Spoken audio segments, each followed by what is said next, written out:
జరిగించండి అయ్యా. ఇదిగో నాయన ఎంతోమంది బిడ్డలు నాయనా, ఇదిగో నాయన తల్లి మాట వింటలా, తండ్రి మాట వింటలా, వాళ్ళు ఇష్టానుసారంగా చేసుకుంటున్నారు అయ్యా. ఈ లైవ్లో ఉన్న వారికి ఒకటే విజ్ఞప్తి, ఏ ఒక్క యవనస్తులైన నేను చెప్తున్నాను, ఈరోజు చాలామంది యవనస్తులు అవివేకంగా ఉంటున్నారు. ప్రియ సహోదరి సహోదరుడా, చాలామంది లవ్ మ్యారేజ్లు అయ్యా, నేను చెడ్డదని చెప్పను కానీ లవ్ మ్యారేజ్లు ఫస్ట్లో బాగానే ఉంటుంది, కానీ రాను 1 సంవత్సరం 2 సంవత్సరాలు జరిగిన తర్వాత ఈ ప్రేమ పెళ్ళిళ్ళు చేసుకునే వాళ్ళు విడిపోతున్నారు, చాలా ఇబ్బందులు పడుతున్నారు, వాటి వల్ల చాలా నష్టపోతున్నారు. ప్రియ దేవుని బిడ్డలారా, జ్ఞాపకం చేసుకోండి, దేవుని వైపు చూడండి. ఈ లవ్ మ్యారేజ్ల కంటే అరేంజ్ మ్యారేజ్లు చాలా బెస్ట్. ఎందుకంటే తల్లిదండ్రులు పెద్దలు వెళ్ళి మాట్లాడగలుగుతారు. ఇప్పుడు లవ్ మ్యారేజ్ చేసుకున్న వాళ్ళు టార్చర్ పడుతున్నారు. నా దగ్గరికి ఎన్నో సమస్యలు వచ్చినాయి, ఇప్పుడు కూడా ఉంది ఆ సమస్య.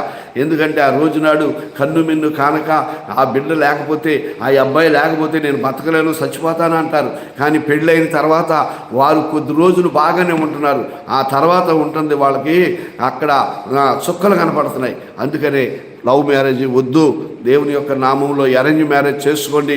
దేవుడు మీ కుటుంబానికి తోడుగా ఉంటాడు. ప్రియా దేవుని బిడ్డలారా, లవ్ మ్యారేజ్ అనేది ఎప్పటికీ ఏమో